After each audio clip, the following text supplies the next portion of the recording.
How many people have driven with the GPS device? You know, the little lady that says turn left in 50 feet. And how many people even 10 years ago had the concept of a GPS device or kind of were aware of that? A little black box you could put in your car that knew where you were within 50 feet. So continuing on the same theme, how many people here plugged in their car at home last time they went, they parked at home? Nobody. How many people have solar panels on their roof? Like the president won. Like the president of the United States will soon.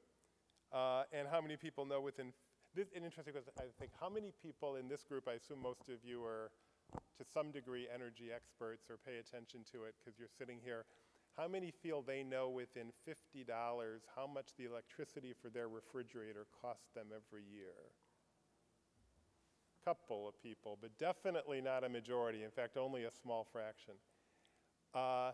So I predict that 20 years from now, the last three questions I ask will have widely different answers in terms of plug-in electric cars, solar panels, and certainly knowledge and information base about energy. I think we're in a period of rapid technological change in the energy area. And today's topic is electric vehicles. For me, an interesting experience was I was last weekend at the Paris Motor Show, where we had a big meeting on electric vehicles, a global meeting on electric vehicles, and of governments and other experts. But that was a useful meeting. But what was most striking to me was that electric vehicles were absolutely everywhere at this show. Chevrolet was showing off the Volt, which is a plug-in hybrid scheduled to be in showrooms in December. Nissan was displaying the Leaf, which is an all-electric vehicle, which is going to be rolling off assembly lines in Tennessee starting in 2012. Volvo had new plug-in models, Saab, Peugeot, and actually as I walked through the gates this first morning of the event, there were huge crowds, and the first paper somebody put in my hand with a description of the show under, with the words a mondial électrique, which is electric world, and it was kind of the theme of the show is the breakout of all these electric vehicles. And my favorite, I have to say, I admit this tentatively since I am a Michigan Wolverine. I grew up a mile from the Michigan football stadium. But my favorite vehicle in the whole place was called the Buckeye Bullet, which was put together by the Ohio State University lab there, which is it set a land speed record for electric vehicles going 320 miles an hour on the Bonneville Salt Flats in August. And it's this amazing long racing vehicle, all electric. And which underscores what some people here will know, is that electric cars can be really, really fast. Instant torque with an electric motor. They've got great pickup when you've got enough power there. They're quiet, they're cheap to drive, and I think they're potentially a breakout technology. At DOE these days, we are funding a variety of different pathways in alternative fuel technologies. We are funding biofuels, natural gas vehicles. We're putting a fair amount of money and attention into increasing the efficiency of internal combustion engines. We're doing research on hydrogen, and we're also looking at electric vehicles and supporting them pretty strongly. I think we've had alternative fuel vehicle programs, which some of you have been working on for many years. I think an interesting, dating back to the early 1990s really, an interesting question, which maybe this panel could take up, is whether electric vehicles are different in quality or fundamentally than some of the electric vehicles that have been the targets of these, or excuse me, than some of the alternative vehicles that have been the topics of these programs since the early 90s. Are there ways in which we should think about electric vehicles differently than natural gas vehicles, or think about them differently than flex fuel? Certainly, the aspiration of the automakers who are making big bets in this area is that these electric vehicles will be mass market, affordable vehicles. Because of the nature of auto production, they will scale up slowly in the years immediately ahead, but I think there are aspirations that these will be pretty dominant players in the marketplace and by the 2020s and the 2030s, or at least very significant players. And I think an interesting question for this panel to come is, what lessons have we learned from the alternative fuel vehicle programs of the past 10 or 20 years and in what ways are electric vehicles different. Just to run through some quick numbers, because we've invested very, very heavily under the Recovery Act in electric vehicles. $1.5 billion in grants to US-based manufacturers for batteries and components. $500 million in grants for manufacturers to produce other components other than batteries, electric motors. $400 million for demonstration and evaluation projects of different kinds. And there's a consumer tax credit right now of $7,500 for the purchase of electric vehicles. And through the ATVM program, Advanced Technology Vehicle Manufacturing Program, DOE has invested $8.5 billion in loan guarantees for factories to retool for vehicles of the future with a heavy emphasis on electric vehicles. And as a result of these investments, as a result of other underlying trends, over the next 5 years, 3 new electric vehicle plants, the first ever in the United States, are projected to open. 30 new battery and other electric vehicle manufacturing plants will be fully operational. We've made investments in battery and component suppliers like A123 and Enerdell and Celgard, as well as Nissan, Tesla, Fisker, and Ford. The big numbers, the plants will have the capacity to produce 250,000 electric drive vehicles and batteries to power 500,000 plug-in vehicles in the years ahead. And we've invested in about 10,000 charging locations. And I should add, Michelle was saying, I've worked on this for a while. I am an enthusiast in this area. I drive around a plug-in electric vehicle, which is a Toyota Prius, which has been retrofitted with a battery, 16 kilowatt-hour battery and a plug. And I plug it in every night in my home with a regular 110-volt cord. And it gets about 30 miles on a charge. And the way my car is designed, actually, it draws, if I accelerate quickly out of a stoplight or I go up a hill, it draws on the gasoline engine. But if I'm just kind of going along gently, it runs on all electric and electrons. And I have this wonderful sensitive gauge which goes up to 1,999 miles a gallon. So if I pull left out of my house and kind of proceed slowly and down the hill, I can drive along with the gauge that's showing I'm getting 1,999 miles a gallon, which is extremely satisfying.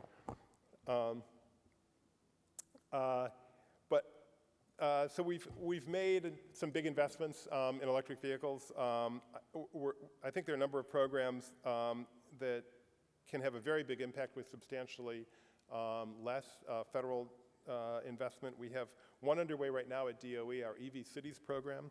Our EV Cities program comes out of our Clean Cities program, which is a broader program, and is supporting cities and municipalities around the country with issues in the transition to electric vehicles. One thing we found is that there's wide variation in the permitting practices for electric chargers in different cities. Some cities where electricians can get permits within a couple of hours, others where it can take weeks. And cities have expressed a lot of interest in finding out the best practices among other cities and figuring out how to do this quickly and safe and well so that we can help to deploy electric vehicles. Also working with utilities that are planning for scale up and looking at the issues there. We had a great workshop in July. It's very dynamic. It's very interesting to see all the cities that are really focusing on this from all kinds of different regions of the country, and a lot of dynamism here. GSA has really shown some leadership in this area. Some people here will know they've got a recent announcement on electric vehicle procurement. An open order for plug-in electric vehicles that's underway right now. I applaud GSA for that, and I know they're working this, and a great effort. The president has said that he wants the federal government to buy 100 of the first plug-in electric vehicles that roll off production lines in the United States. So we're beginning to use federal procurement authority in this area, but I think there's a lot, there are other steps that can be taken. I just want to flag for some of you who are working in this area some activities that can be taken under existing authorities, and then talk about some things kind of beyond existing authorities. Under existing authorities, I think one thing we can do, and many of you I think are in the front lines here, we can identify which vehicles in our fleets have duty cycles that are suitable for service with electric vehicles. So, electric vehicles are particularly useful for vehicles that have, that travel 20, 30, 40 miles at a time and then come back to the same location or come back to a location where they can be plugged and recharged. That's a simplistic summary, but I mean, there are different duty cycles that are more and less appropriate for electric vehicles. Postal vehicles, for example, are particularly, or delivery trucks, particularly useful because of the regenerative braking and recharging for a battery. So I think a lot of good analysis could be done to identify which vehicles are the best in the federal vehicle fleet.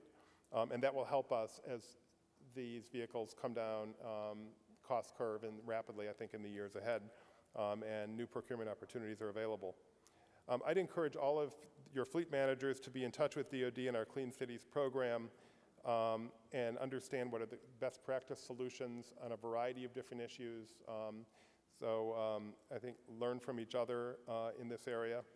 That's number 2. 3, recommend planning for the future in terms of budgeting. There will be incremental costs in all likelihood with the purchase of electric vehicles, but then the refueling of electric vehicles is in general much cheaper than the refueling of conventional vehicles. With national average electricity prices, it costs the equivalent of about 75 cents a gallon to drive on electricity. So some type of budget adjustments are needed if upfront costs are going to be somewhat higher and then ongoing fuel costs are going to be somewhat lower, and that's one thing to start thinking about how to address in federal budgeting cycles. Building managers have an important role here too, not just fleet managers.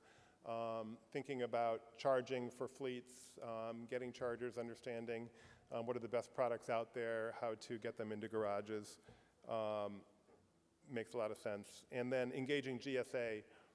Broadly, GSA has tremendous expertise, obviously generally here, and is an important player, and so I work closely with GSA in this area.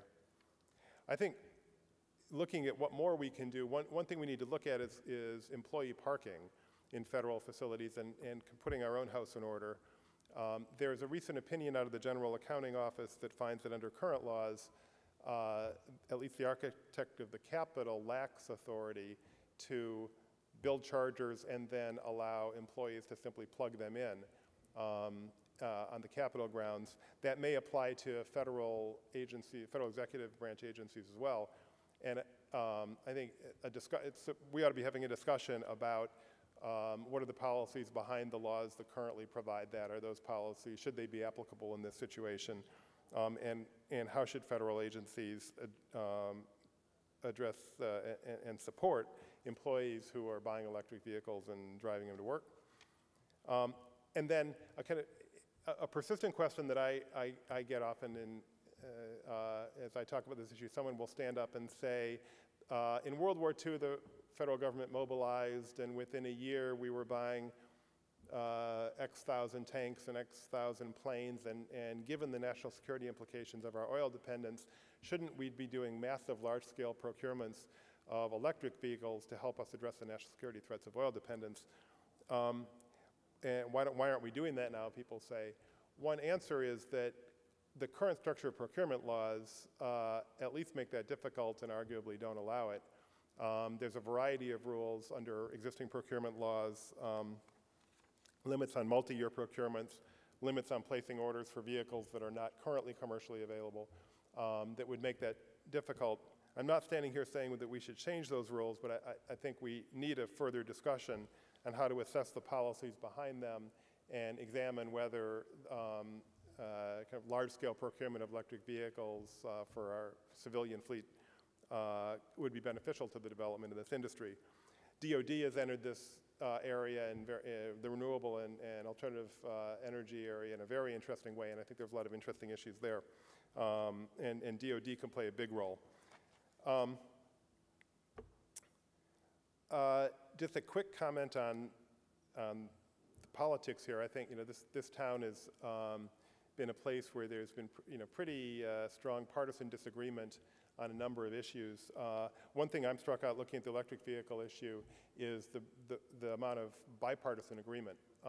There's a legislation by Senator, it's called the Alexander Dorgan-Merkley bill, which would provide for additional advances in electric vehicle deployment with a variety of tools.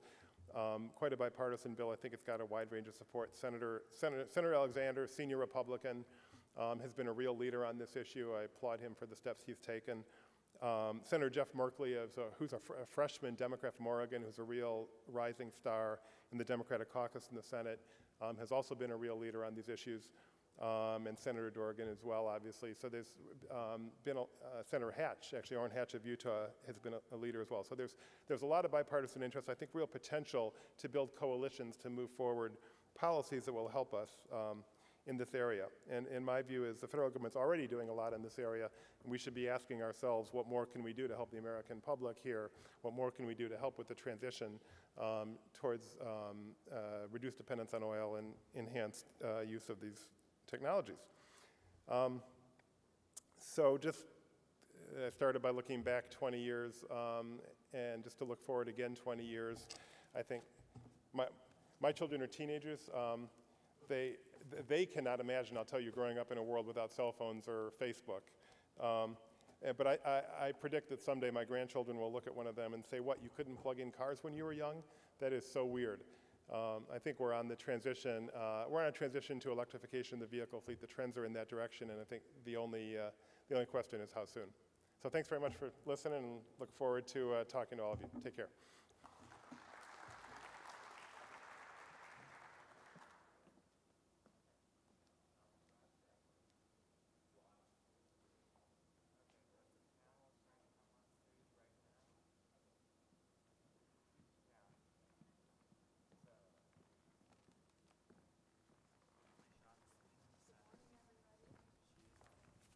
I don't know if the mic is on. Yeah, it's on now. Okay. So we're going to continue a panel on the Electric Vehicles 101. We have 3 speakers here, and we will jump right in. Our first speaker is Ms. Linda Bluestein, and we have her presentation up here. She is with the Clean Cities Coalition, and I will turn it over to her. Hi, thank you, Shad.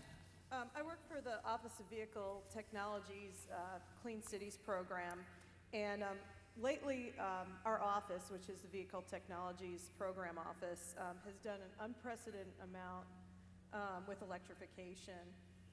First of all, last year our $300 million plus budget, half of that is actually devoted to electrification.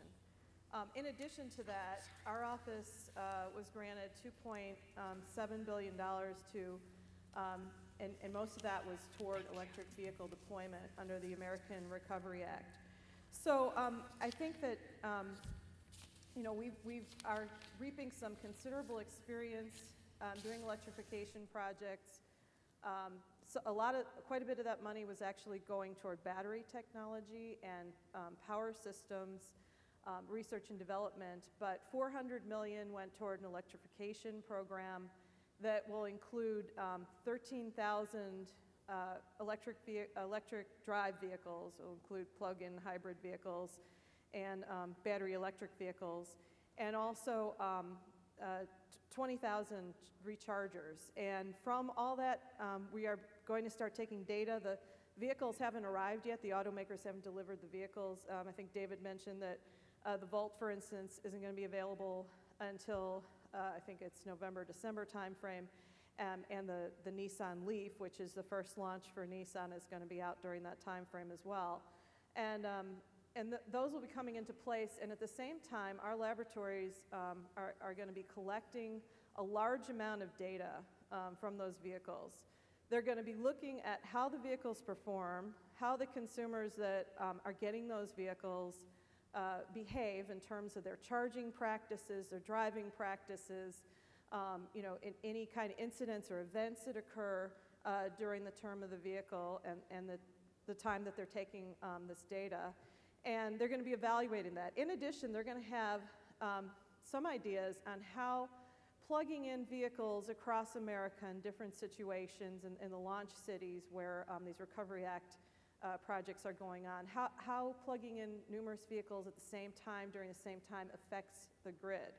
So these are really important first steps in understanding consumer behavior, charging, and just basically putting the litmus test out there on how these things actually work in practice. And again, we're going to have a lot of data that's being collected by our Idaho National Laboratory. So that's a really big news in our office, and we're putting quite a bit of focus on those types of things. The other thing that we're doing with Clean Cities is our Recovery Act investments included several hundred chargers and the placement of 600 commercial electric drive vehicles in the marketplace. A number of those were Class 8 hybrid electric vehicles that were commercially available. Some of them are medium-sized depot vehicles, things like vehicles that FedEx would run or Staples, delivery vehicles that are inner city, and those are plug-in vehicles. We have some plug-in school buses and numerous types of vehicles across the light and heavy-duty sector. Go ahead. So our mission in Clean Cities, bottom line, pure and simple, is we reduce our mission is to reduce dependence on petroleum, and it's through basically replacement of petroleum, and it's at the local level. And I'll show you in the next slide if you can go there. We basically support 87 Clean Cities coalitions throughout the country. These coalitions form partnerships, public and private, at the local level to be able to put together projects to deploy alternative fuel vehicles. And electric vehicles are one type of alternative fuel vehicles. These partnerships are somewhat different everywhere. Their preferences are different based on what region of the country they're in. Some of them are trying to, in the Midwest, are very focused on biofuels. Others are doing gaseous fuels. And many on the coastlines have electric vehicle projects under the Recovery Act and others. So again, we basically support the notion of reducing, replacing, and eliminating petroleum. Replacement is a big issue for us under EPACT, and we really favor a lot of the projects that require alternative fuels to get them out into the marketplace. This is just a sampling of all the different technologies that Clean Cities that we deploy through our coalitions.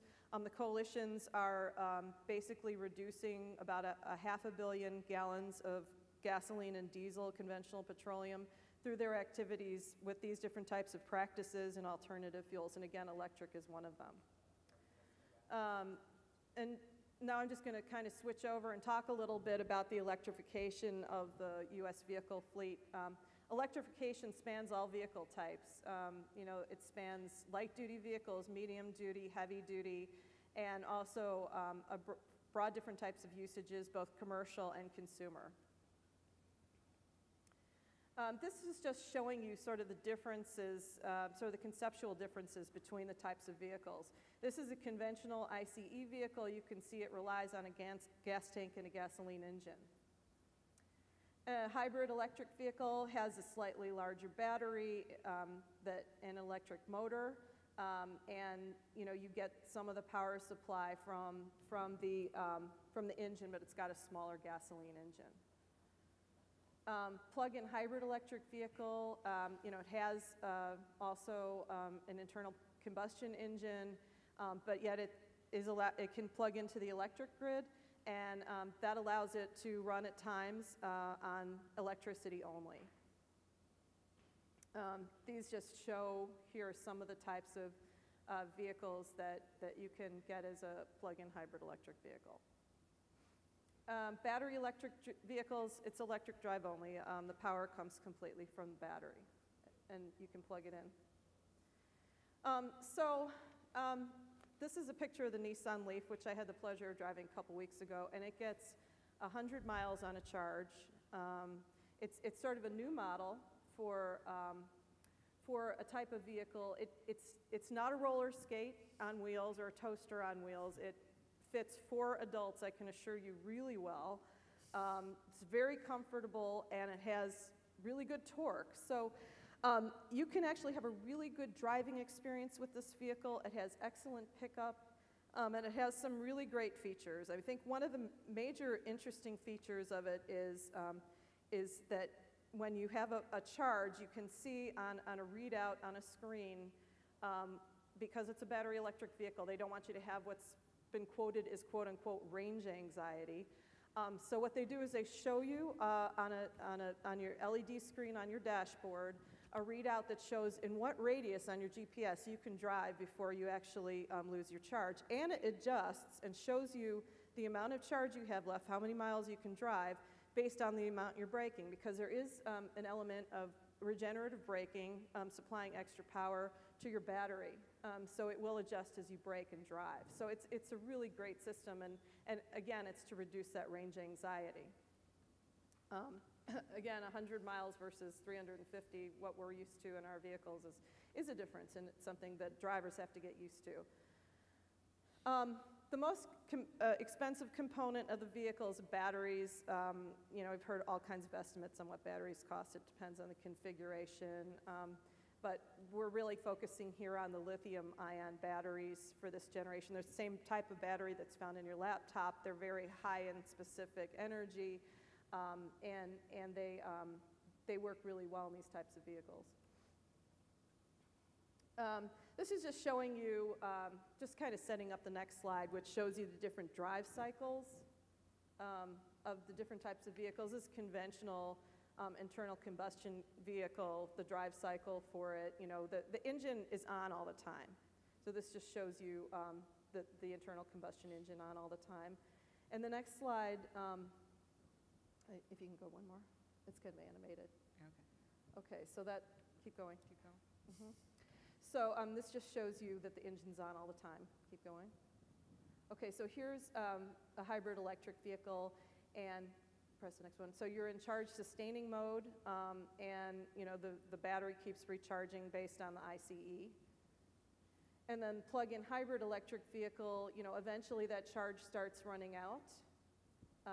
And in an if you have one that's all electric capable, you go from a charge depleting mode to a charge sustaining mode, and then you have to recharge the vehicle. And you always want to make sure that when you have a plug-in hybrid electric vehicle, because of the extra capital cost of the vehicle, that you're using electricity most of the time. So the key there, if you have a fleet and you're using the vehicles, or if you're a consumer and using the vehicles, you want to make sure that the vehicle is fully charged in the morning when you leave for the day's duty. And then with your battery electric vehicle, you have you know, a battery that it stays in charge depleting mode the entire time, and but doesn't run out as quickly because you have much higher range and a 15-mile drive left over. So the U.S., like I said, is investing a lot through the Recovery Act and electrification. A lot of that came through our office for battery manufacturing, for electrification demonstration and testing projects, as I mentioned, and for Clean Cities deployment.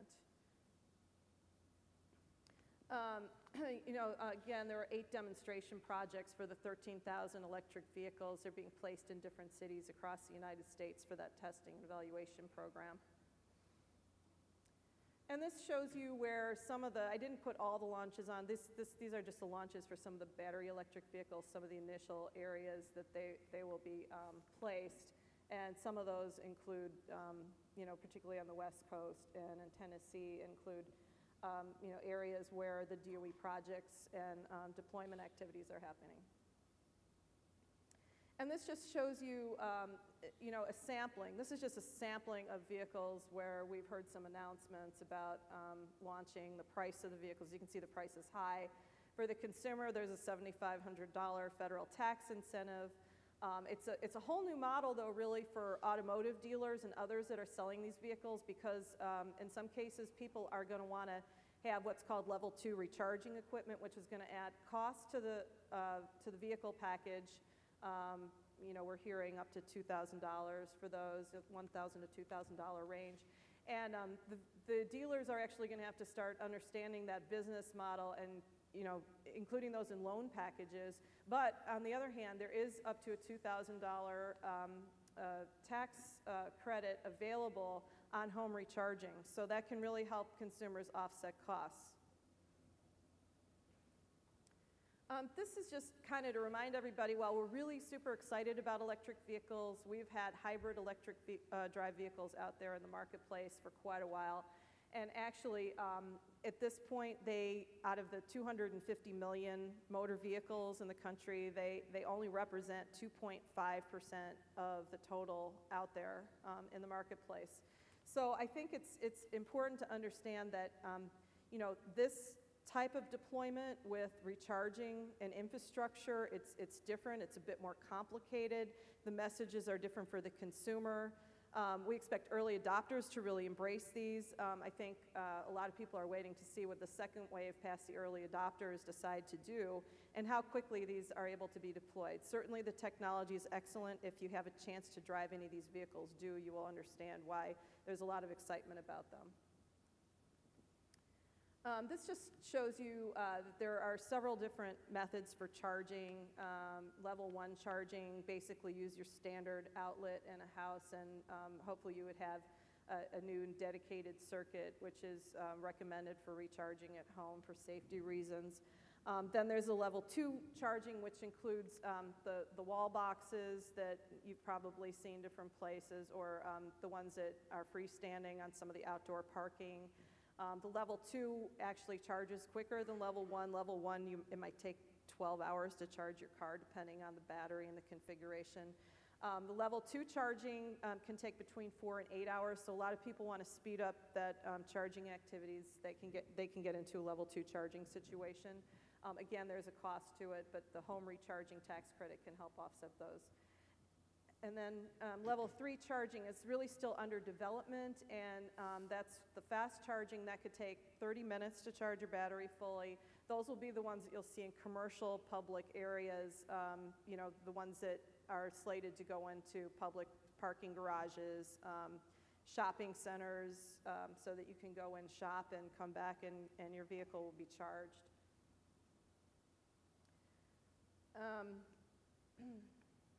Level 1 and level 2 is really the focus right now of the marketplace, and most of the deployment that we're doing through our electrification programs right now are in those areas. Again, we still need public charging stations, even though those are the main types available, and that's because you want to make these vehicles more useful and be able to drive more using the electric current than on gasoline ICE if you have a plug-in hybrid.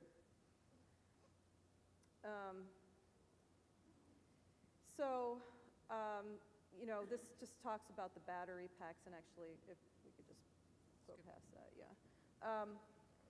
Now, there is a theory that the electric vehicles will require less maintenance, less moving parts. You know, that's something that we've heard a lot. But whenever I say that, our scientists at our lab that take the data say, well, we have no data on that, so be careful about the information you give. But hopefully, we will see this, and they will be collecting data on that. We'll have much better idea what the actual maintenance costs are. Our Idaho National Laboratory actually did a comparison on the costs of conventional vehicles per mile and electric vehicles per mile, as well as PHEVs and hybrids. And it did show that electric and plug-in hybrid vehicles, you know, had higher cents per mile costs due to the much higher capital costs at the outset. And I just want to kind of wrap up by talking a little bit about Clean Cities. We do grants, you know, we did Recovery Act grants, we do solicitations, and we, you know, put the infrastructure and vehicles out there, and we have our Clean Cities coalitions working at the local level to do education. But we also provide a lot of resources on our website, and it's cleancities.energy.gov. And I really encourage you to look at that and also go into our alternative fuel and advanced vehicle technology database. It's a wealth of information. We have recharging and refueling information for all the alternative fuels in there. We'll be playing a big part to, you know, keep up with the recharging stations and putting all the locations in there for people who want that. The information is mobile. We also do the fueleconomy.gov database with EPA.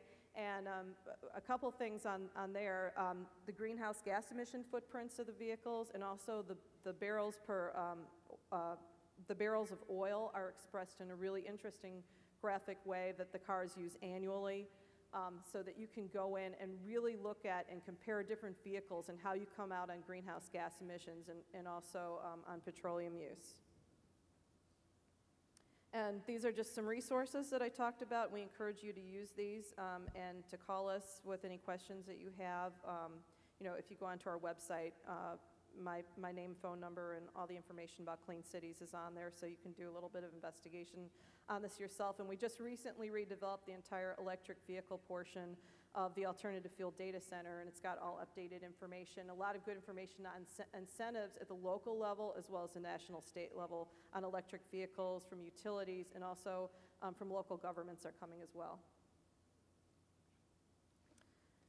I'll leave this up.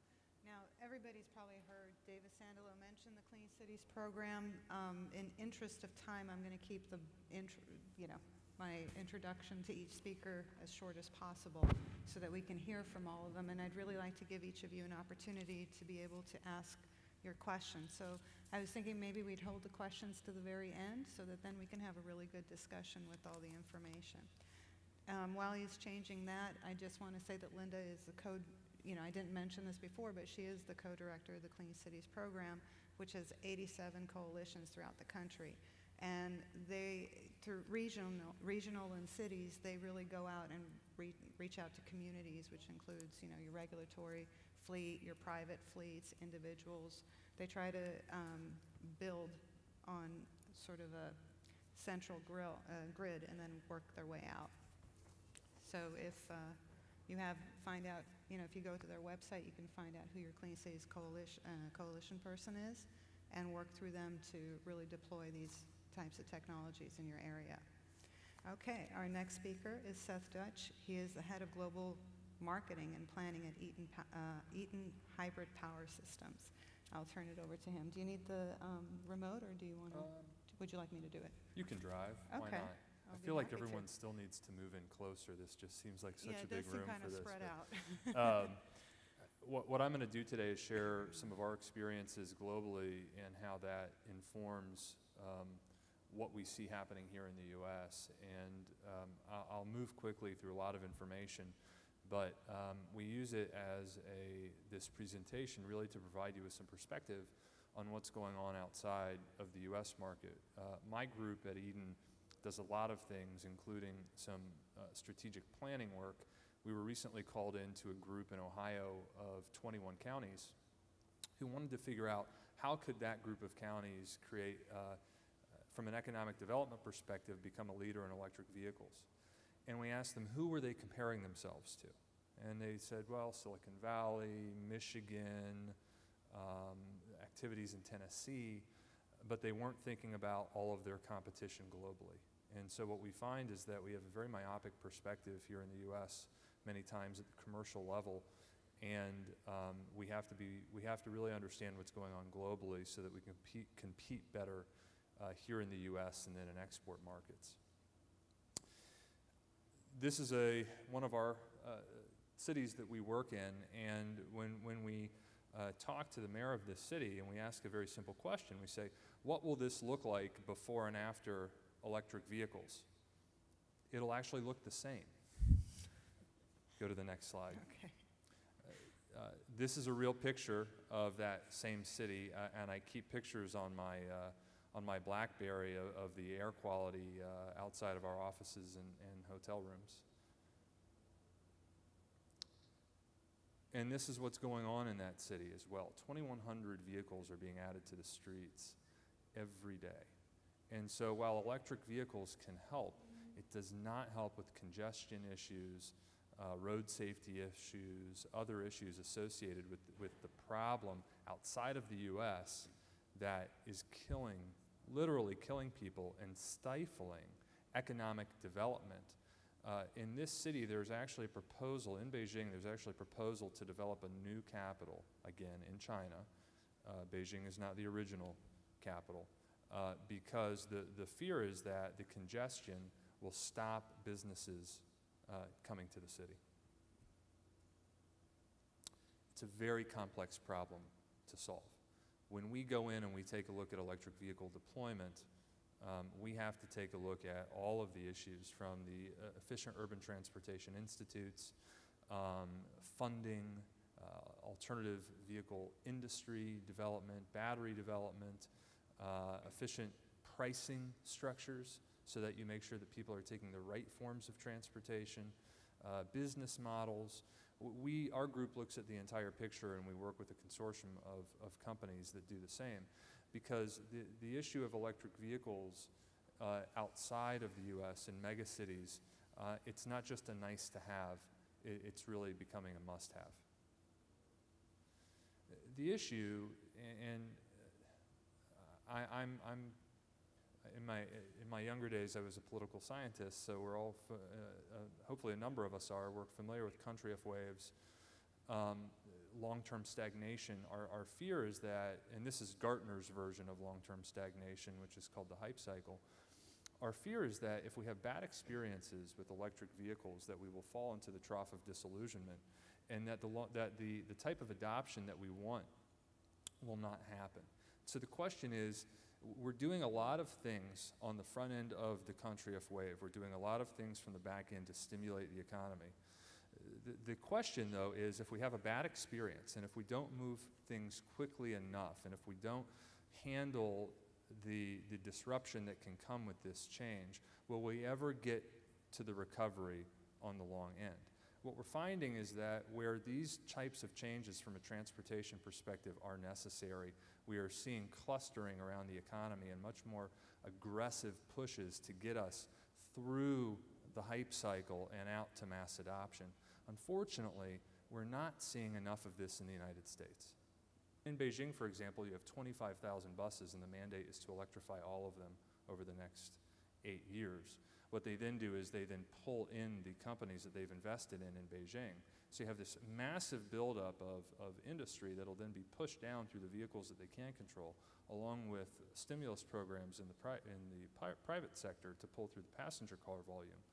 And what they will do at the government level is accelerate the learning and the research and development with the fleets they can control. What we also see in China, just go ahead and build it, is coordination across all of the ministries that are involved in propagating the electric vehicle industry.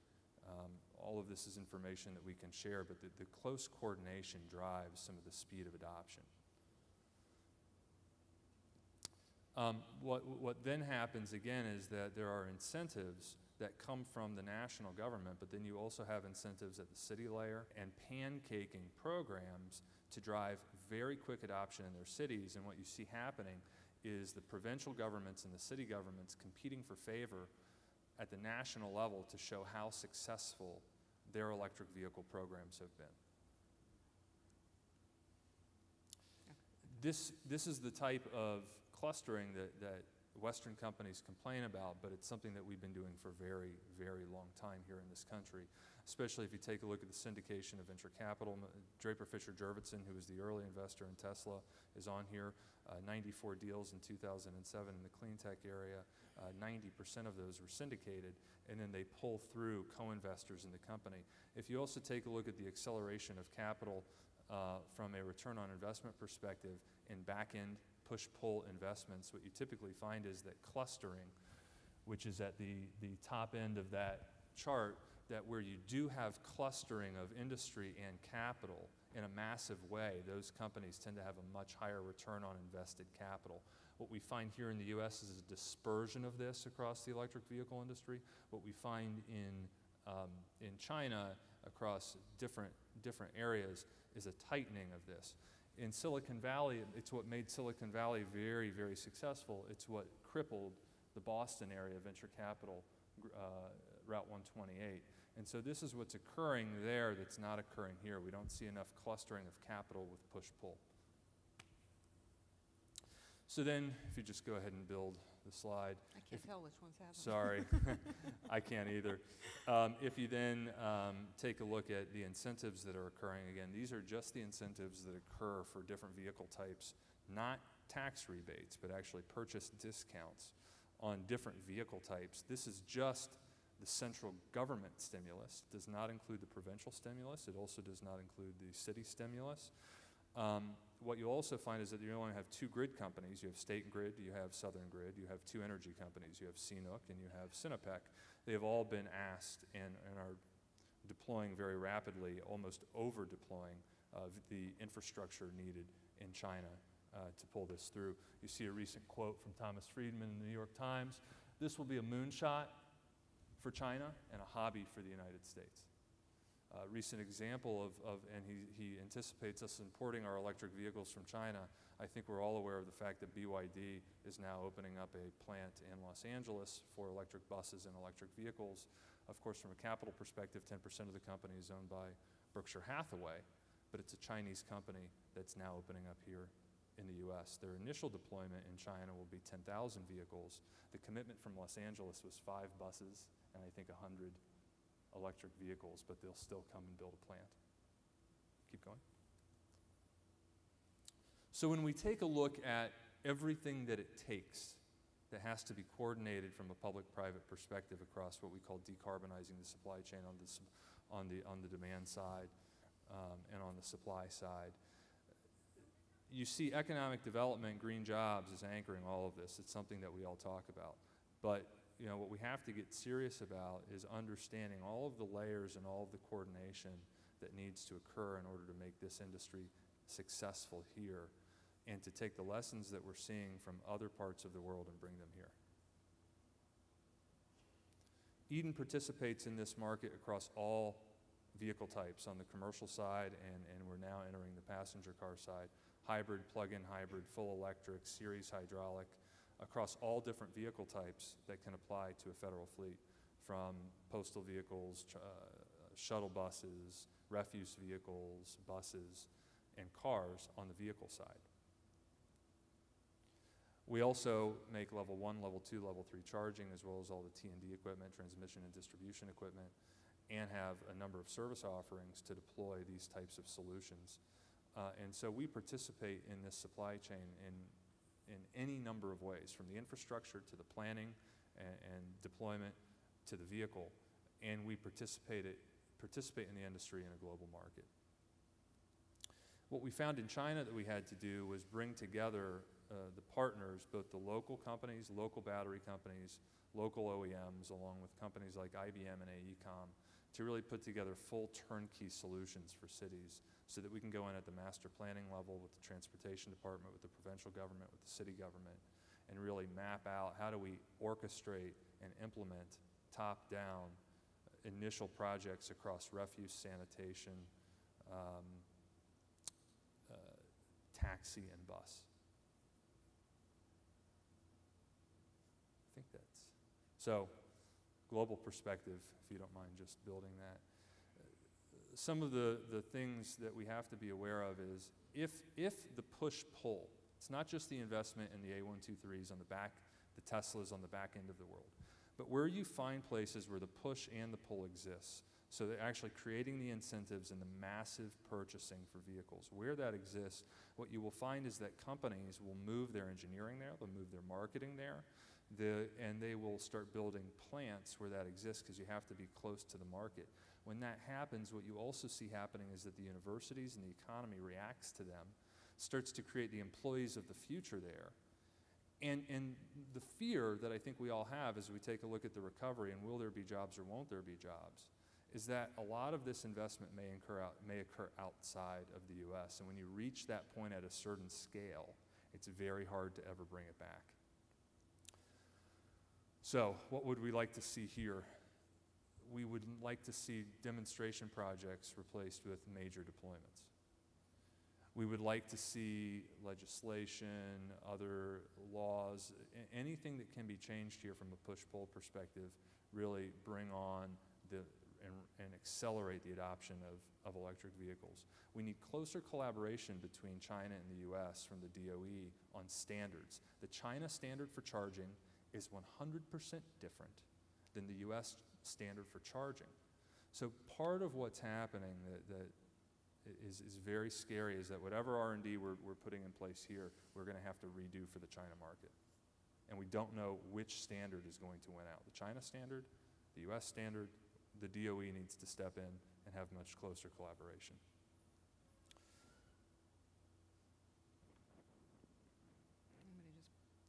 that's about it.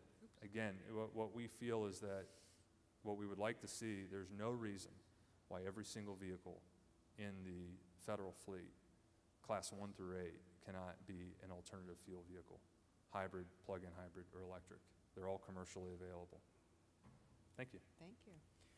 So, as you can see right now, Linda gave us a national perspective from the DOE side, and Seth gave us the global perspective and how that would relate to this country and how we can integrate these systems together. So as you're listening to Tom, who will be speaking next, he will give us the Toyota's perspective, and I guess he's going up there. So while you're up there, Tom Stricker is Vice President, Technical and Regulatory Affairs for Toyota. We're going to now hear from the OEM. Great, thank you. And I think I'm just way too ADHD or something to Do you sit want me down to and do try to this talk. for you? No, I'll drive also. Okay. Got to stay busy. So I am going to just sort of cover Toyota's, what Toyota's doing, why we're doing it, and sort of our outlook for vehicle electrification. And I will say that I don't know if it's because the government has a hand in some automotive companies now or not, but I think Linda captured several important points that I agree with, and I'll touch on and expand on some others as well. Basically, what I want to cover, as I said, is sort of what's driving our future powertrain development. Seth hit on a little bit of this kind of information as well. A little bit about Toyota's history and perspective on vehicle electrification, and what's changed since some of the early days when electric vehicles were tried in the 1990s, what challenges still remain, what Toyota's doing, and then what our outlook is. So just in terms of what's driving powertrain development, it's not unique to Toyota. It's the same for pretty much everybody: air pollution, congestion. Are we running out of oil or aren't we running out of oil? Energy security, certainly here in the U.S. and probably other countries as well, and climate change for the world. And Seth touched on this as well, but you know, EVs can't address all of these issues. Clearly, in terms of oil dependence and reduced oil use, they can play a substantial role as well. Corresponding to that, the energy security issue. Whether or not air pollution or greenhouse gas emissions can be reduced as a result of electrification depends a lot on how the electricity is generated, whether it's coal, clean coal, nuclear, renewables, or other kinds of electricity.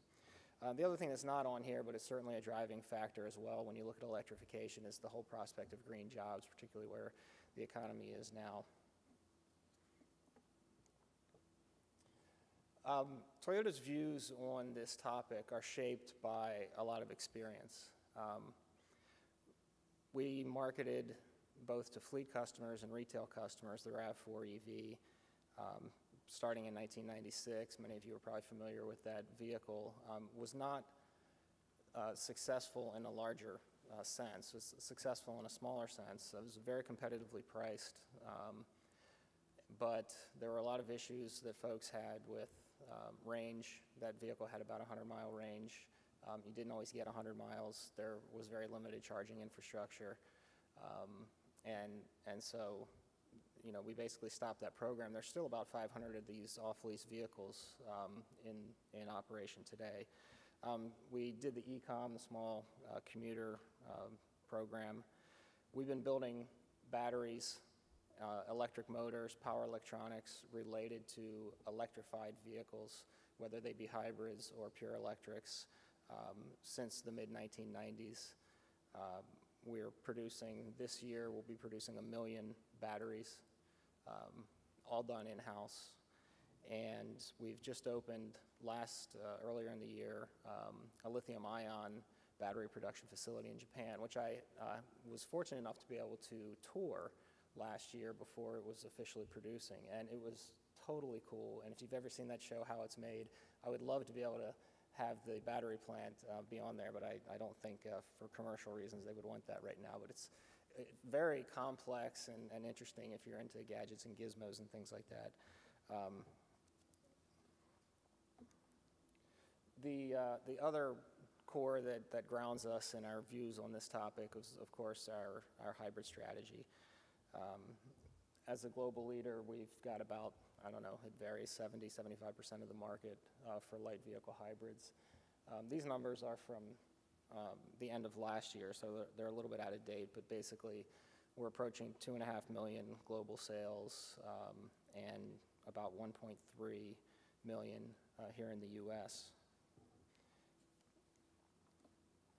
So moving forward and looking at future powertrain options, we see the hybrid system as actually a baseline technology for any kind of future powertrain.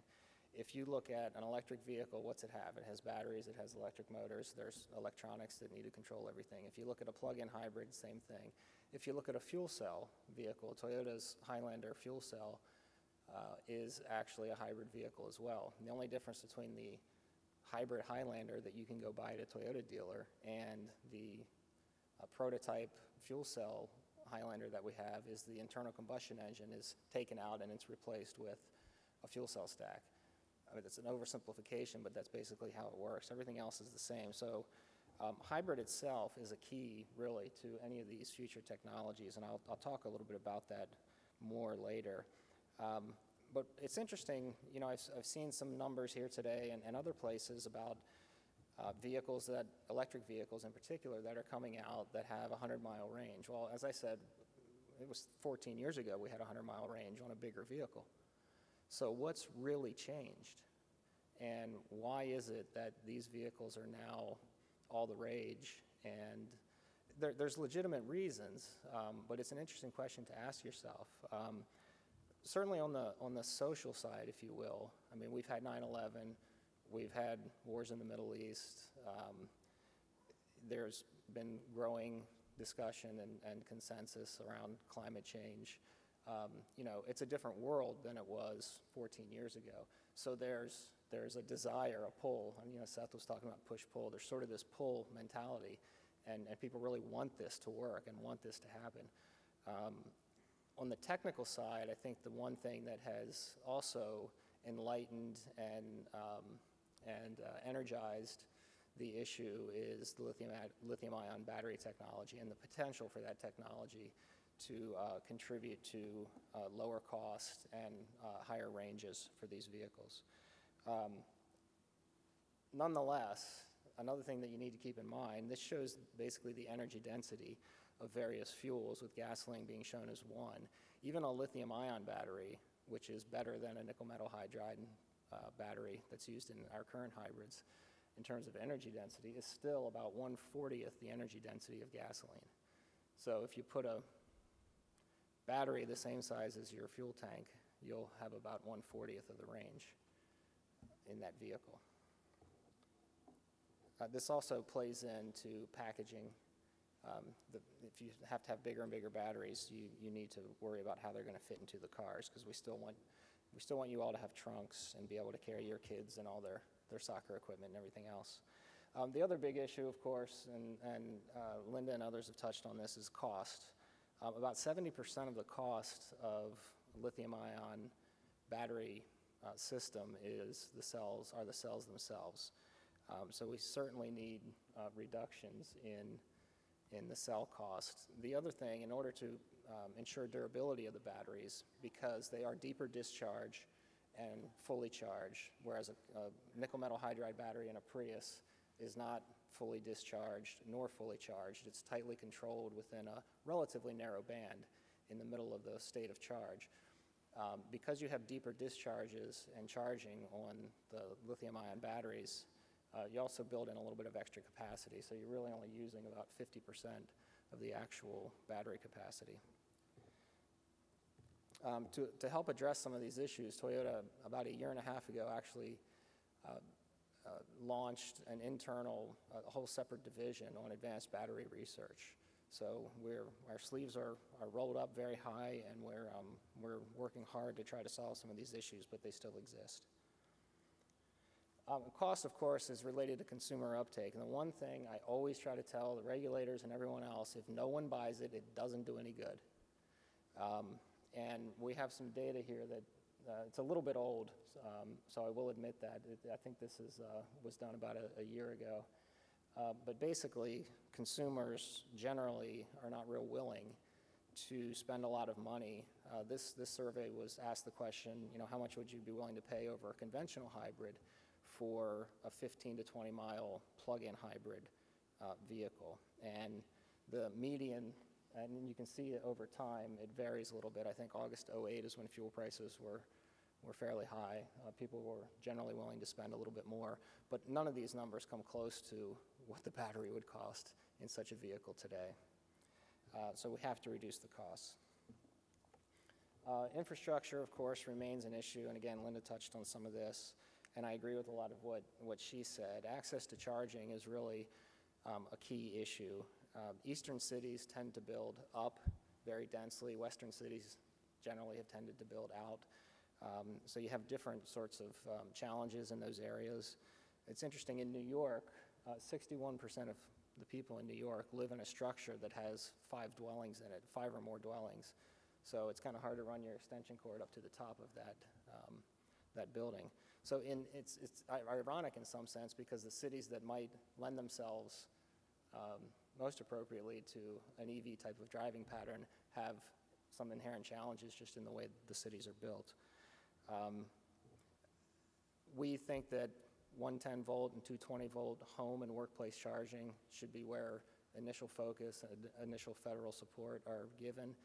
The 440 volt level 3 bright shiny object on the street corner is probably a bright shiny object on the street corner that the local mayor can stand next to or whatever and at his press conference. But early on at least, the way we think to get more of these vehicles out there is to make available more 110 and 220 home and workplace charging.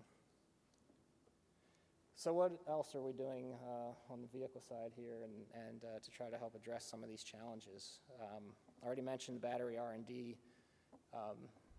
unit that we've started. We also launched earlier this year a global plug-in hybrid Prius demonstration program.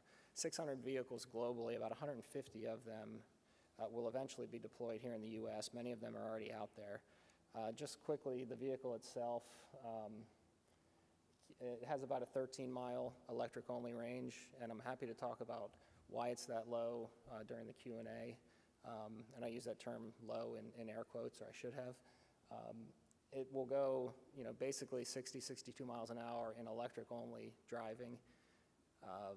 Anything above that, the gasoline engine will kick in and it'll operate as a normal hybrid. If you stay below 62, the nominal range is about 13 miles. Charging time is about 3 hours on 110 volt, and about half that on 220. The main goals of the program, the vehicles that we're placing here in the U.S. And in the rest of the world actually, is basic education and outreach on our advanced technology strategy, including the merits and limitations of plug-in technology. But more importantly, we want to gather information. We want to evaluate how people actually use these vehicles. When are they charging? How often are they charging? What kind of real fuel economy are they getting? What issues are they having? Would a bigger battery be better? Would a smaller battery be better, et cetera? It also allows us, because of relationship we have with Boulder, City of Boulder and Smart Grid City there, to get our foot in the door and learn a little bit more about the interaction of the vehicle with the grid.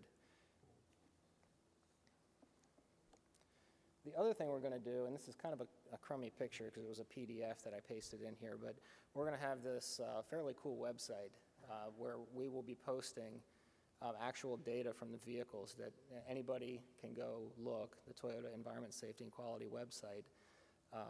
There's no data on there right now, but as the vehicles get out there and get used, we'll be collecting various kinds of information, charging, mileage, et cetera.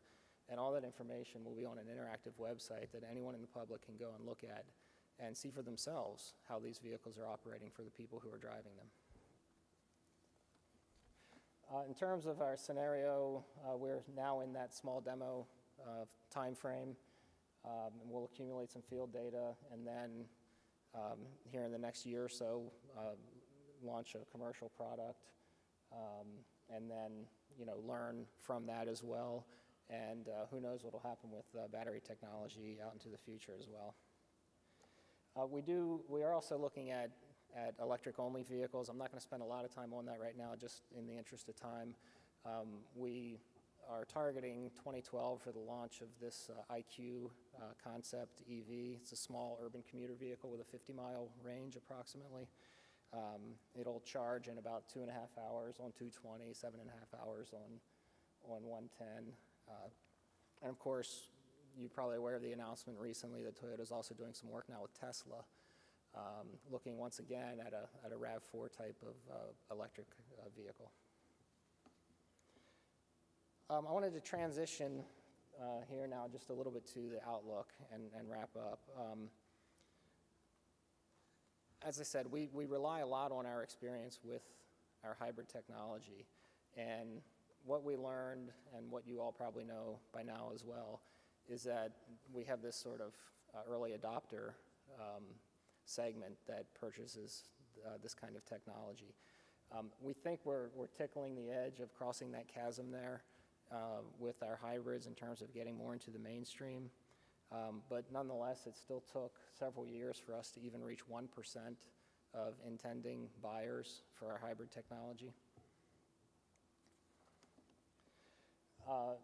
You hear a lot about, 1 million plug-in vehicles by 2015, and this attempts to sort of evaluate that number a little bit.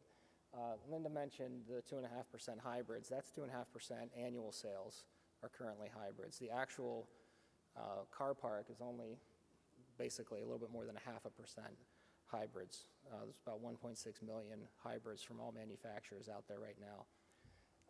So if we throw enough money at it, there's a lot of interest. Maybe we can get to 1 million plug-in and electric vehicles in just 3 years, even though we took 10 years to get to where we are on hybrids.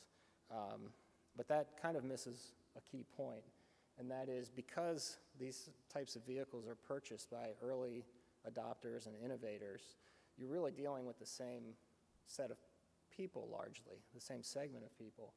And so what a 1 million vehicle goal really means is you're trying to capture 2/3 of that segment in some sense. What might be interesting is if we could get more hybrids out there. Of course, we sell them, so I'll recognize that. But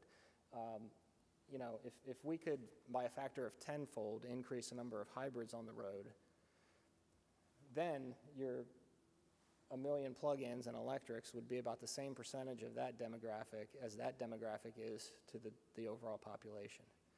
There'd be a lot of other benefits for expanding hybrids in this way that would support the expansion of the plug-in vehicles in terms of economies of scale and capability for batteries, battery manufacturing, motors, and power electronics, and building a supply base for these components to be used on these other kinds of vehicles. So just in closing, I think it's important to understand as well that right now it's all EV all the time, and where we have success, and there will be successes, we have to be careful not to assume that means that kind of technology will be appropriate for every kind of vehicle. It probably won't. And this is not a fixed kind of image, but it is an image that kind of shows generally where we see, at this point in time, the potential applicability of different technology. EV is, for us, is probably, in the markets we deal with, because we're not a heavy-duty truck manufacturer, we see EV as probably more appropriate for smaller urban-type vehicles, whereas the plug-in and conventional hybrids more in the meat of the market, potentially. And I didn't talk about fuel cells today because the panel's not about fuel cells, but we do see a lot of potential for fuel cell vehicles in the future. Of course, there's big challenges there with infrastructure, but we hope that doesn't fall off the radar screen as well. And with that, I'll wrap up, and I'm happy to answer questions during the session, so thank you. Well, first, thank you to all the presenters. Thank you. Now we'd like to hear from the audience. Are there any questions for us? Yes, sir. Let me find out what they have for a mic here, or I can come up there and listen to your question and repeat it. Translate. Sure, why don't you come up here? This might be the fastest. So I'm not an expert in transportation, but I think Seth's presentation was kind of eye-opening for me. China's clearly doubling down on EVs. USA is looking at a few hundred vehicles. We heard from Toyota they're trying. DOE is looking at maybe 13,000 or so vehicles. We're going to be, I think the Thomas Friedman quote was phenomenal. We're going to be soon importing our EVs from China, just like how we're importing oil from Saudi Arabia. I mean, I think that quote was quite telling. If China's doubling down on EVs and they're making it very clear that this is going to be sort of a future strategy for them, I mean, I kind of want to ask Seth's question to Linda and ask, what is DOE doing with China? And if we're not collaborating with them as much, what's going to happen in terms of standardization? I mean, that's something that we should start thinking about. And I'm sure your team has already started to think about these questions. Yeah, actually there is very detailed work going on with China right now in terms of working on various agreements. I'm not in the middle of that. I work only on domestic.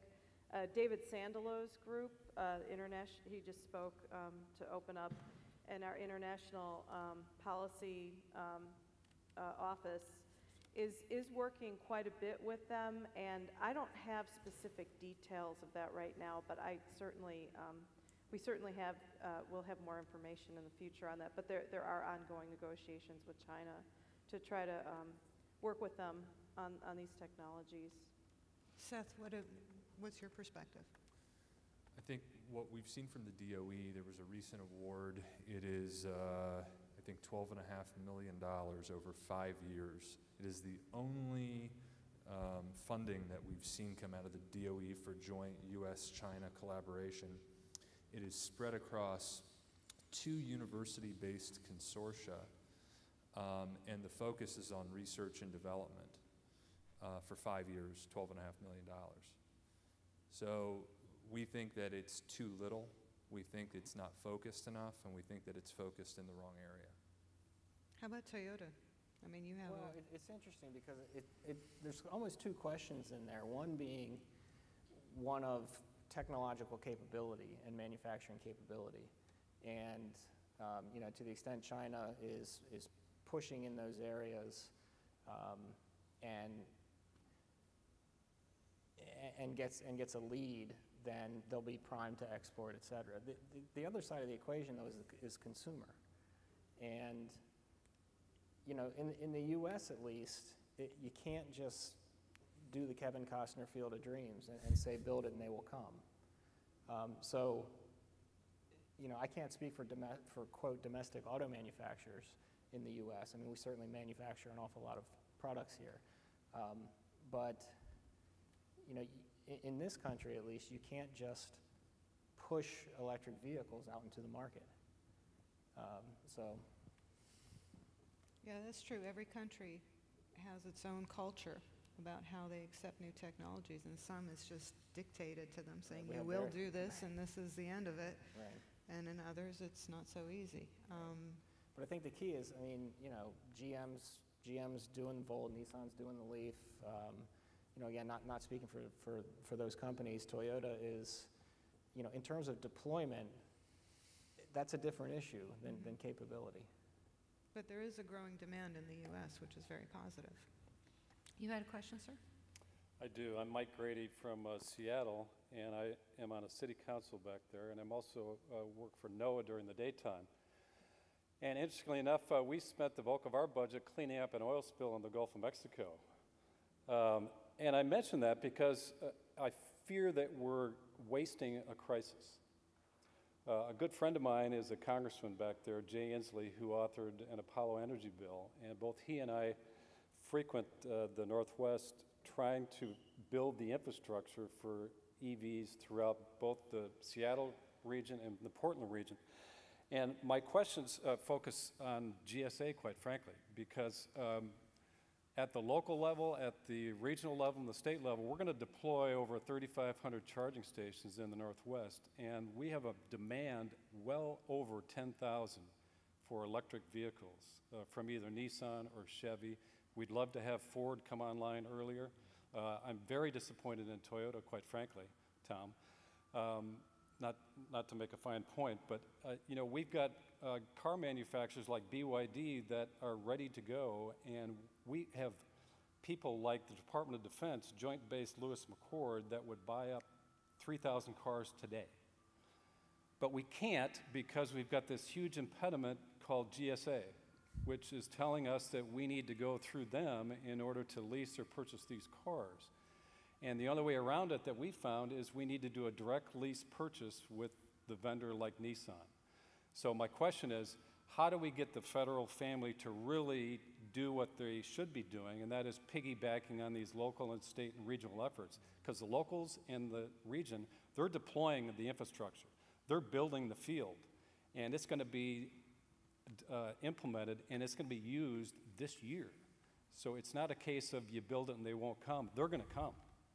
Well, in the case of GSA, they have a solicitation out right now that's going to close on the 21st. And I was told today that they don't have appropriations until that they're on continuing resolution.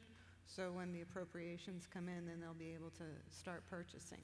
Now, the other side of that, and this has been going on for a very long time, is like in the case of the Toyota Prius, they didn't want to market to GSA. And GSA was then giving waivers to the agency saying that, you know, you will get a waiver, you can go get it commercially, but I'll let GSA answer the rest of that. That's just from my observations at the time. Well, I can counter because I've gone all the way up the food chain with Nissan. Did they want to market to? No, that there is no contract between Nissan and GSA, and there is no indication that there will be. So my question is, why is that? Okay, I'll let Bill take this one. I can't do any more for you, sorry.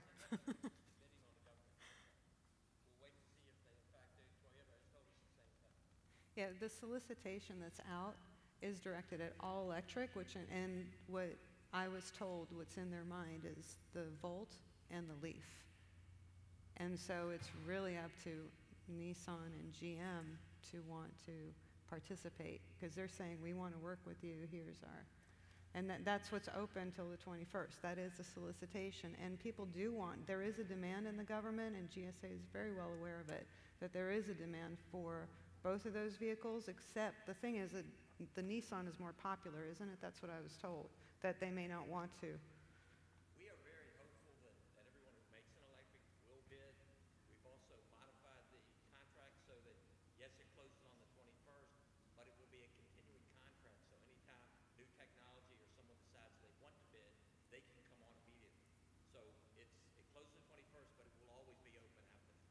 Okay, did everybody hear that? Well, the reason for my question is we have EV projects, thanks to Clean City and DOE money, in 8 sites across the country. 2 of them are in the Pacific Northwest. It would make a whole lot of sense for the federal government to piggyback on those efforts, so then we can populate the database for federal fleets. And so my direct question is, can we get an electric car in the Northwest by March of 2011, which is a deadline for us to be able to participate in the EV project?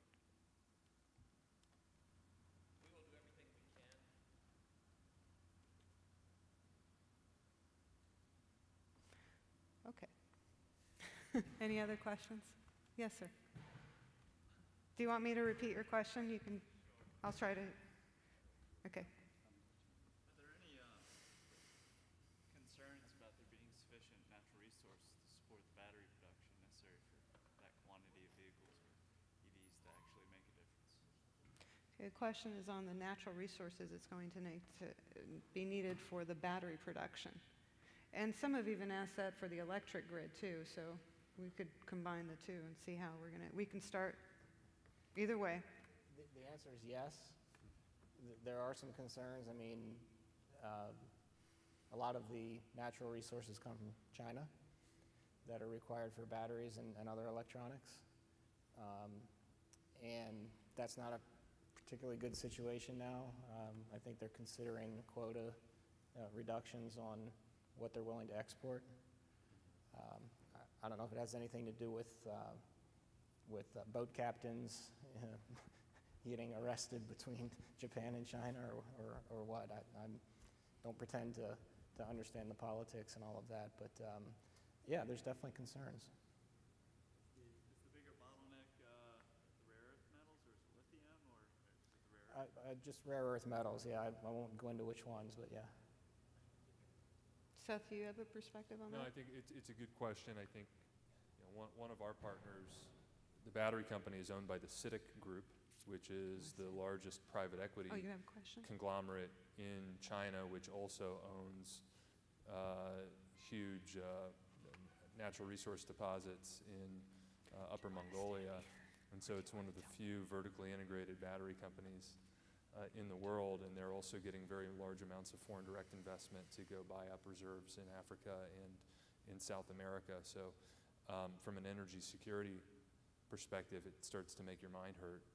But these are real challenges. One other point to the last comment, I probably shouldn't let it hang. I don't like for people to be disappointed in Toyota, although I understand that it happens.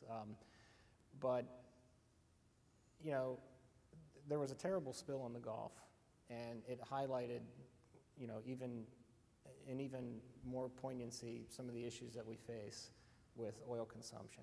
Rather than being disappointed in companies for not doing X and Y, let's look at what is available and what is out there. You know, only 2.5% of people buy hybrids. That's disappointing. In That only is certain parts of extremely the country, disappointing. that's right. If, you know, we can sell 5,000 plug-ins. If we sell 5,000 of any other product, we cancel the product, unless it's an LFA Lexus supercar that you're charging $200,000 for. But we have to make a long-term sustainable business plan that can't be dependent on federal money. It has to be dependent on customers. That's why Toyota doesn't have the loans and other things. We don't apply for the demo projects, generally speaking, because that's not how you run a business. You run a business when you have customers. And you know, there are options out there, and if we can't even get those options that cost way less than these, if we can't even get people to buy more than 2.5% of those products, that Gulf spill's irrelevant. I mean, we're not going to reduce oil. So, you know, I appreciate the comment, but I mean, I think we need to look at the bigger picture here. You want to reduce oil. If you go from 25 miles per gallon to 50 miles per gallon, you save 320 gallons of fuel a year. And you can do it for a couple $1,000s with a hybrid. You want to go from 50 miles a gallon to 100 miles a gallon, you only save 100 gallons of fuel a year. You all are fleet people. You should understand fuel consumption and fuel economy are not the same thing. When you go from 50 to 100, you don't save that much fuel because you're not burning much fuel to begin with. And yet you're paying incrementally more to save that extra amount of fuel. And so we really need to look at the sustainable present. The sustainable future is a great thing, and we're going to get there. It's going to take time, but we need to look at the sustainable present as well. There are things we can and should be doing now. Absolutely. Thank you for that. We have 2 more questions.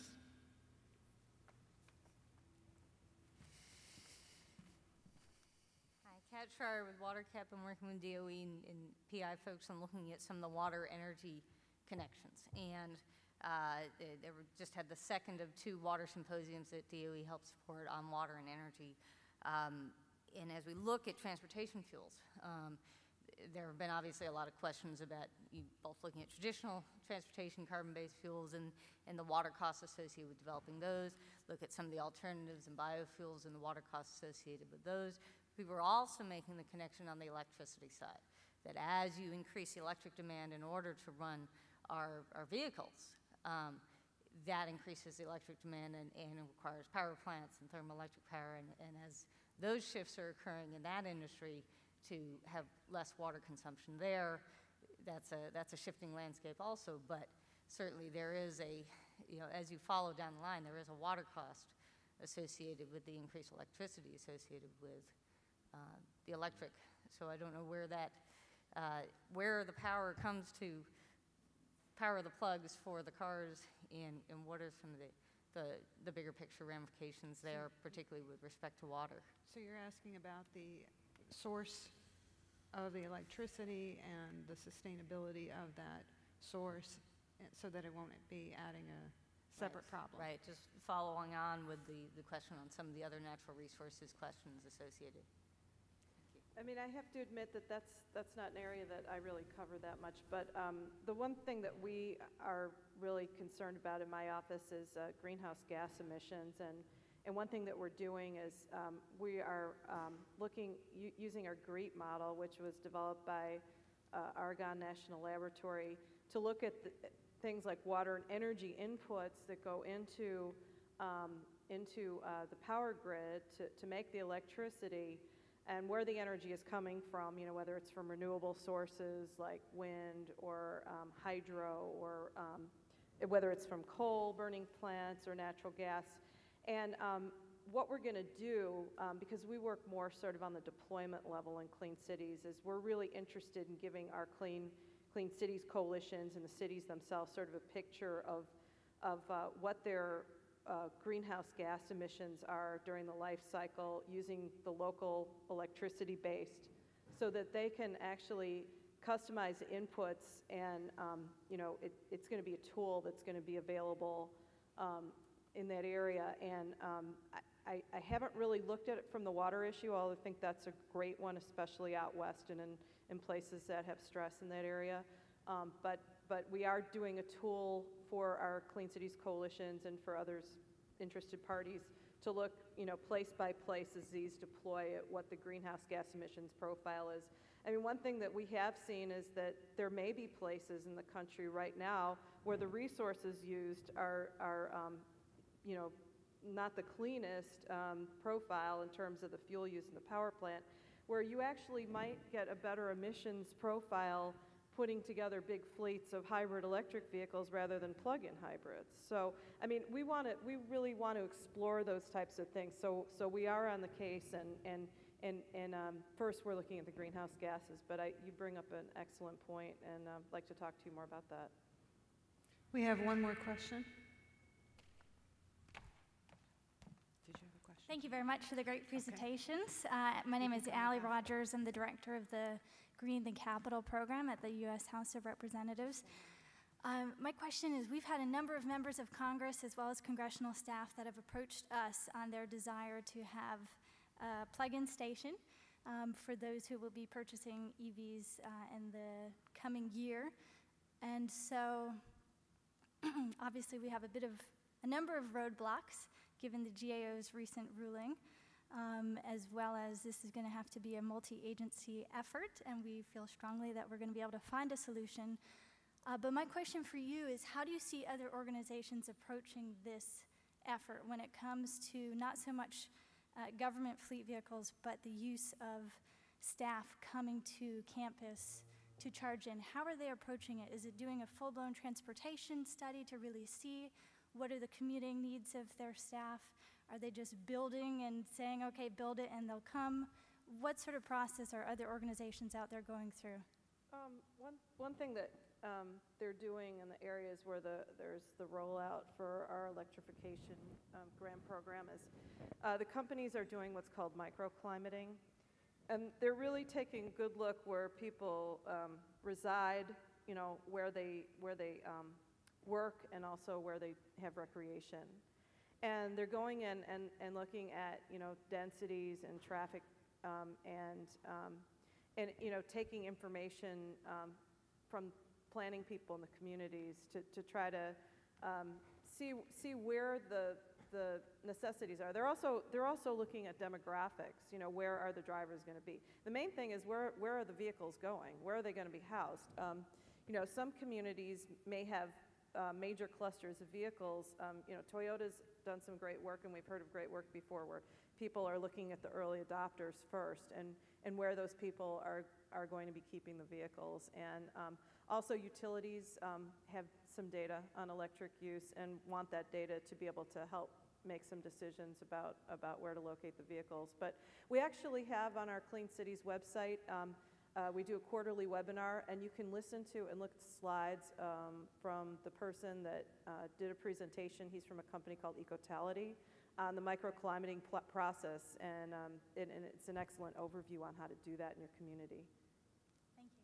Sure. To add to that, one of the things that we did is we partnered with the world's largest master planner and transportation planner, AECOM, because we found that this, what you're describing was a gap. While it's done in some communities, it's a big missing piece. And so EPRI here in the U.S., along with all of our utility partners, has asked us to bring the AECOM services to bear to do the transportation studies. So there are a number of companies like that, URS, et cetera, but it's still a gap. And what we're finding is that in the stimulus dollars, it has not, that we're not making the right appropriations for that type of service. Thank you very much. Thank you. Hi, I'm with EPA Region 3, and my colleague and I from EPA Region 4 had a question when you raised the issue about the ferrous metals. We both work with electronics recycling with EPA, and EPA is trying to promote electronics recycling. We're also trying to promote product stewardship and the life cycle of products. And the question is are rechargeable batteries being recycled for these vehicles, and are sources of supply for some of these metals coming from the recycling industry at all? As far as for Toyota, the current technology we use for batteries is nickel metal hydride for our hybrids, and we have a battery recycling program with our dealers, and we collect all of those batteries that are either end of life, damage in accident, et cetera. In terms of the next generation technologies, lithium ion and some of the metals, rare metals that are in those batteries, there's going to need to be some sort of recycling effort with that technology as well.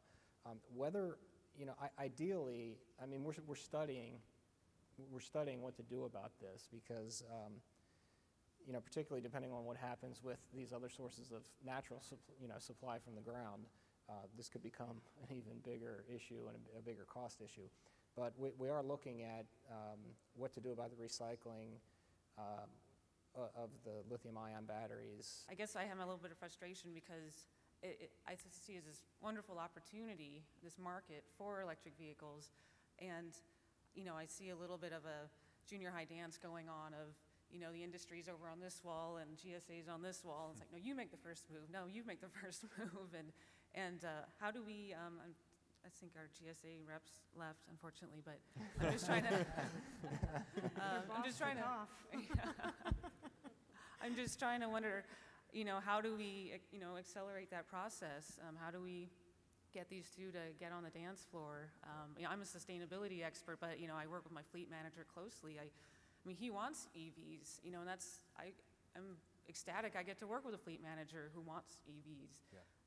And how can we take that energy and make it happen? Have you asked for the vehicles from GSA? Have you? Because that's the first thing that George can. Well, and that's I'm not a fleet manager, so I don't know. I'm not totally familiar with how their relationship works. But my fleet manager says that like right now he's like, you can't get Toyota hybrids because now there's an American producer, so we're not allowed to buy Toyota anymore. Or at least that's the information he's getting. Whether that's true or not, it doesn't matter. That's the information he's receiving. That's the perception. I'm going to let GSA answer that because they're the best people to answer. Would you mind? Well, the answer to the Toyota question simply is that Toyota has decided, as Bill Webster, one of our SES mentioned. George, can you come up here to answer? Would you mind so everyone can hear you? I appreciate it. Thanks. Because it seems to be a big question in the room as to what's the process? Maybe there's a disconnect somewhere. Hi, my name is George Shabbat. I'm the Alt-Fuel Vehicle Program Manager for GSA. I'm the central office here. With regards to Toyota, GSA certainly is interested in doing business with Toyota. Toyota has decided not to bid on the contracts that have been out there. GSA has had contracts with Toyota in the past to purchase a number of Priuses. So it's not a matter of GSA being opposed to it, it's just a matter of working with the various manufacturers to see what they're interested in bringing to the federal government. The solicitation that Shabbat mentioned is out on the street, went out at the end of September.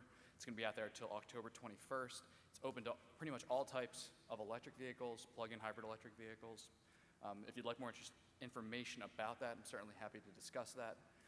To get to your point, one of the things that we're working on right now is a collaboration with the Public Building Service. So within GSA, you have the Federal Acquisition Service where the vehicles are, and the Public Building Service, all the federal facilities, also working with DOE at the same time to see what we can do about the infrastructure issue. So working to get the infrastructure pieces on contract as well, because we're trying to bring all these various pieces together, and it's really in its infant stage right now. I mean, these vehicles don't exist. There are very few of the charging stations out there that meet their current requirements, the SAU requirements for charging. So we're kind of getting all these pieces together, and it's really a slow process, but we're doing what we can. We're happy to discuss it with anyone who's interested in the vehicles, to see what their requirements are, and see whether or not this is a fit. And I can just tell you, by working with GSA or alongside them for many years now, they really have taken the lead as best as they can within like the rules that they have. They really are going out there and trying to get as many alternative fuels, not just electric, but all alternative fuels as they can to their customers. And you know, you just have to ask sometimes. If you're not requesting the vehicles, they can't force you to take them. So, are there any comments from anybody? I just want to make a comment, and that's, you know, in our Clean Cities program, we got a bunch of Recovery Act stimulus funding, and there were no electric vehicles because there were none, or very few in our demonstration project, because we had to get the money out quickly. And we had to get the projects in very quickly. We were being rushed to get, because of the job situation and everything in the country, which is great. That was the whole goal. And we were supposed to have shovel-ready stuff for fleets, but there were no electric vehicles for the most part available. We ended up deploying 600 vehicles. A number of them were vehicles that, you know, had like aftermarket conversions that were certified by EPA, and also had FMVSS certification. But I mean, really from a commercial standpoint, there was nothing available. So I think it's just a matter of time before the market ratchets up, and there's launches. The first vehicles are not going to be out. They're not in any of these DOE projects yet, because the first vehicles from Nissan and Chevy aren't even going to be out until the end of this calendar year.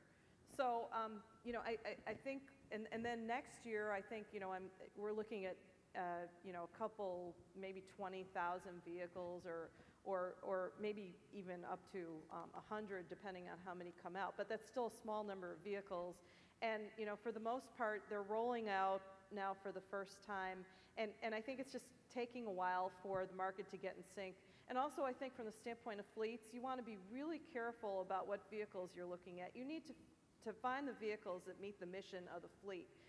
Pool vehicles that come and go and drive 2 miles a day or 3 miles a day and then come back and then go 25 the next day, that is not a great way to run an electric vehicle fleet. The best way to run it is to have an individual that is assigned to the vehicle, that drives the vehicle a fairly consistent amount, knows when to charge, you know, how to basically keep the vehicle out of trouble, how to use roadside assistance if they need it.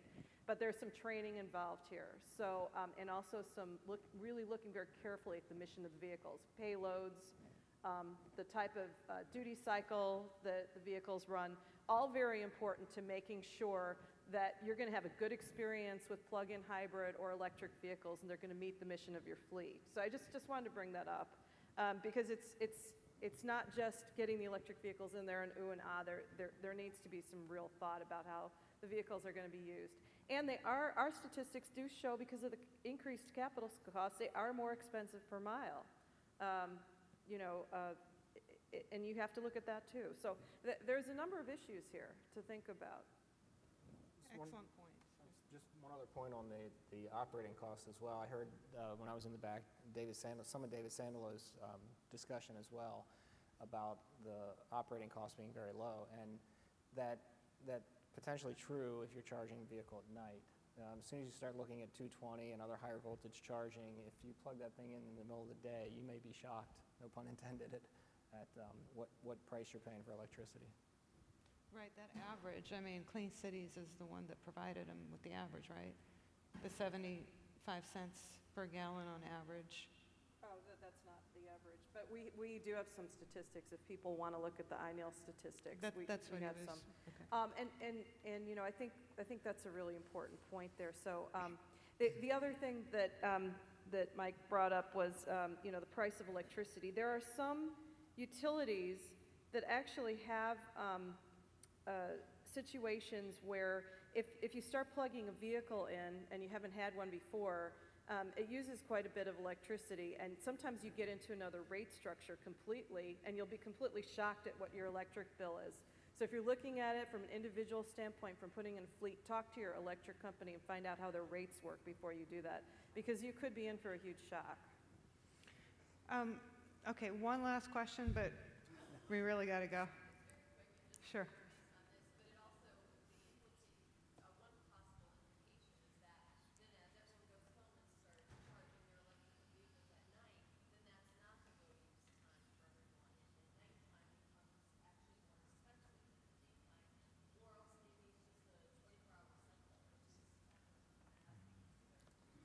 That's probably a ways off, though. Yeah, I in don't terms think of we're quite the volume there. of vehicles that would be required for that. But Right hopefully now, we'll they get there don't one have day. that kind of an impact because there aren't that many vehicles out there, and they would probably just be in little Now, locally, a Right. given transformer, even today, if somehow, you and all your neighbors go out and buy one, then you might have an issue.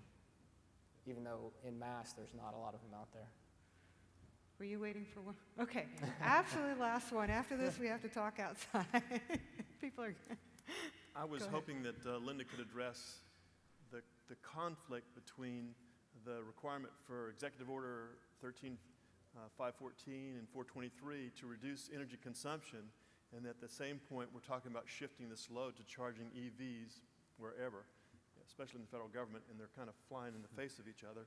And additionally, I would hope Seth could talk a little bit more about the conflict with regard to standardization of the plugs for EVs. I understand DOE is working on a standard, but it's been going on for several years now, and yet they have not come to one, and the plugs are going from anywhere for 2 or 3 probes to up to 10 or 12 pins in the charging things, or can you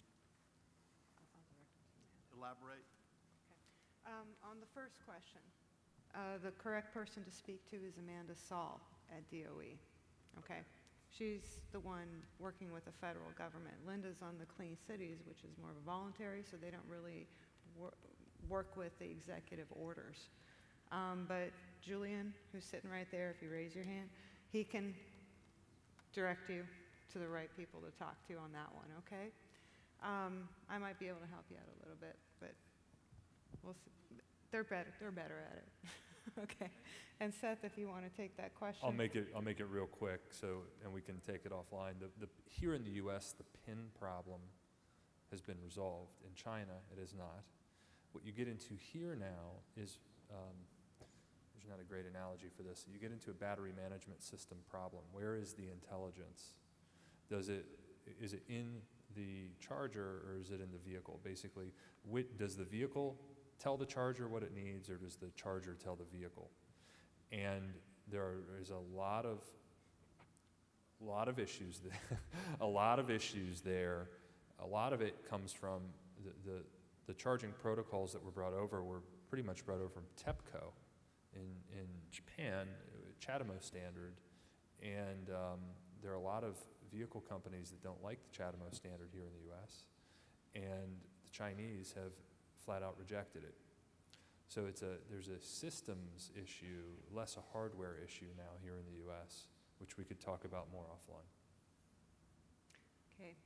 With that, I'd just like to thank all of our panelists. It's been such a great presentation by all of you, and the information that we're still getting questions half an hour after it was supposed to be over. So this is a very positive thing. Just want to thank you all.